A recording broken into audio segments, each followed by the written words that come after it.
people around here know me as Trash Canna because, well, this is what I do. I pick up the recycling every day, whether it's in front of the stages, digging out of trash cans, or recycling in the bus areas. I do my best to reduce the carbon footprint here on the tour. We don't just recycle bottles and cans and cardboard out here. We also recycle batteries, we recycle guitar strings, and we recycle six-pack rings. And we've partnered with a few nonprofits such as Strings for Hope that take the guitar strings, they turn them into bracelets, and all of the proceeds go to a new foundation. It's actually, I believe, a suicide foundation. We also have one called Blue String that actually goes to the No More campaign to end sexual violence. Six-pack rings that we recycle, I usually make a dress out of them for Warped Tour prom and then recycle them the next day. They get sent off to a company in the Carolinas that actually melts them down into children's playground equipment. So we're making differences out here. We're sending what we can off to others.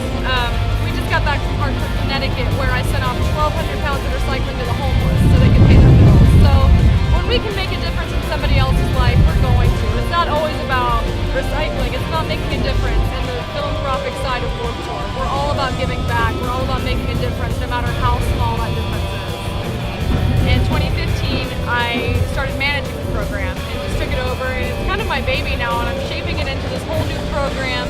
We're getting tons of recycling. We're up to about 12,000 pounds this year, and we're not even halfway through. So I think we're really going to make a huge impact this year. Warped Eco actually is the roots of an old hippie town called Claremont, California.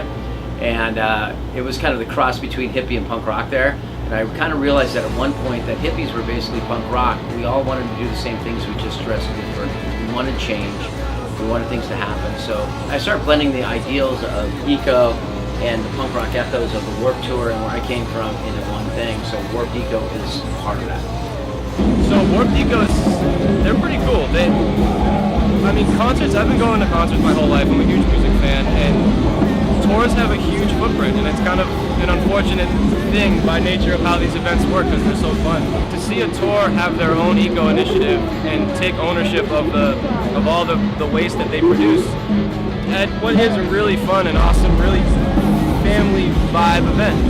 It's really cool to see them taking that initiative. And so when I had the opportunity to help them, we have a big network of volunteers that want to do things. I was more than happy to help. You know, you're here to see Warped Tour, yeah. Recycle after you watch your favorite band, but it's all about, you know, if you sign up for something, you need to be responsible for what you sign up for. So this year we decided to partner with a few colleges and a few Sierra clubs so we can actually get volunteers that know how to recycle, they know what's going on, and they're very responsible. I have enjoyed working with the Sierra Club so much. Everybody's been amazing, as you can see here. And hopefully we work with you again next year. Absolutely. I've been kind of blown away by the amount of nonprofits that are here today. And on this tour, there's a variety of missions from veganism to domestic abuse to waste reduction. I mean, the list goes on. And the sense of community that's in this place is really blows me away. You can tell all these people really live for this festival, and it's an opportunity for a lot of them to maybe escape the stresses of other parts of their life maybe, but also be surrounded by a really supportive and positive community. I've seen almost nothing but smiles all day today and happiness. Everyone's having a great time. Warped Tour is a tour that's now been on the road for 22 summers, and we do about between 400 and 500,000 young people a day. And these kids come in looking for music. We look at a three-pronged approach on Warped Tour. It's education, musical, and philanthropy.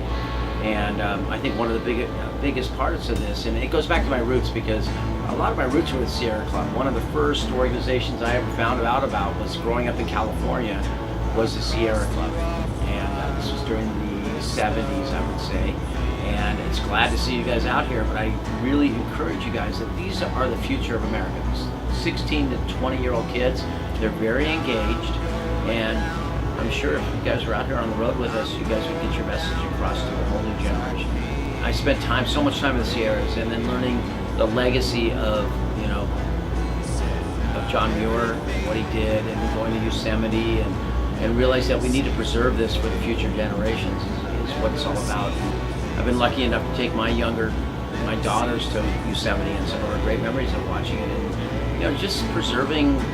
We have limited natural resources, and I think kids realize that now, that we have to preserve them. And if you're out here, you know what? A lot of kids are going to be running by to see a band, but 10% will stop and see you. And at a show like today, that could be 1,400 people that might get interested in the Sierra Club. So today they're involved picking up recycling here in Mansfield, but I would definitely love to get them involved, maybe having a table in the future where they can talk to kids about different ways that they can be green and different ways that they can help not only at the concert but also outside in their daily lives, and make kind of the more being green more fun and interactive with the audience participation.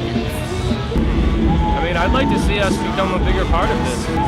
Like I said, there is an incredible nonprofit presence here, and there's an incredible amount of positive missions that really help the environment and the earth and community.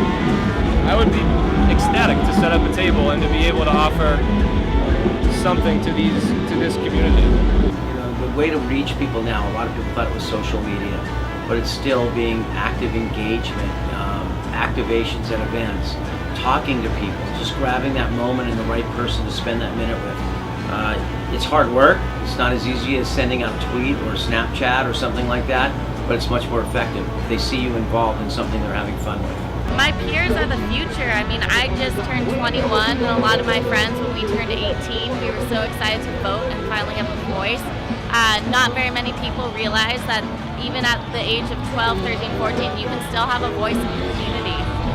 I mean, the youth is where the power is, right? The youth is where the energy is, and it's where the drive is. And I mean, it's not to take anything away from older generations, but millennials are the first generation to grow up never not having an Earth Day. And this new generation is really a lot more tuned into environmentalism and sustainability, and to provide an opportunity for them to get involved and to see what it takes to create an awesome, fun event responsibly, I think is really powerful. And I think I'm kind of honored to provide that opportunity for some, for the people who came out today, and for myself too. I had a great time.